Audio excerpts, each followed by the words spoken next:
Баршаңызға ассалаумағалейкум. Сіздермен бірге ERA-X YouTube арнасы. Жәнібек Әлімханұлының нокауты 2020 жылдың сұрапыл нокауттарының қатарына кірді.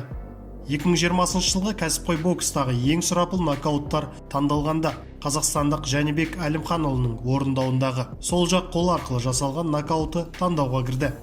Жәнібек өткен жылдың 9 қазанында Лас-Вегаста аргентиналық Гонсало Корияны нокаутқа жіберген еді.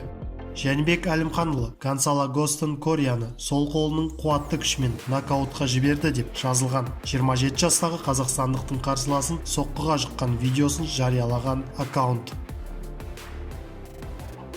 Мен елім үшін күрестім, ал бұл адамдар біздің бірлігімізге сынақ қаққысы келді. Әлеуметтік желілерде қазақстандық олимпиада чемпионы Ермахан Ибраимовқа ұқсайтын адамның Алматыдағы наразылық білдірушілерге қарсы әрекет еткені жайлы фотосуреттер тарады. Бұл жөнінде Ермахан Сағиұлы өзі жауап берді. Иә, мен сол жерде болдым, өйткені мен қаланың орталығында тұрамын.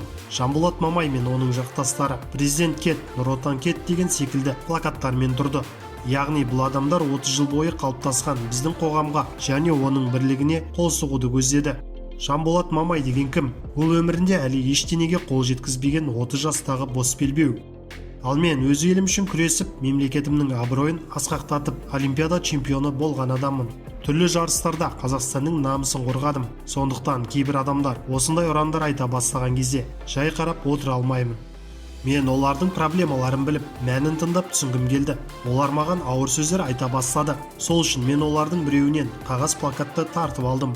Бәрін заңды түрде жасау керек. Келіссөздер үстеліне отырып, мәселенің мәнін ұғыну керек. Мұны тек демократиялық жолмен жасаған дұрыс деп жауап берді Ермахан Ибраимов. Фергюсон, семіз Хабибтің рекорды асыра бағаланып кеткен деп мәлімдеді. Америкалық файтер Тони Фергюсон жеңіл салмақта UFC чемпионы Хабиб Нурмагомедовтың жетістігі асыра мақталғанын мәлімдеді. Оның сөзінше, ресейлік спортшы карьерасы басталып келе жатқандағы жекпе-жектерді басқа ережелермен өткізген. Міне оған деректер. Ол семіз өткізген жекпе-жектердің жартысынан астамы 2 раундтан болған.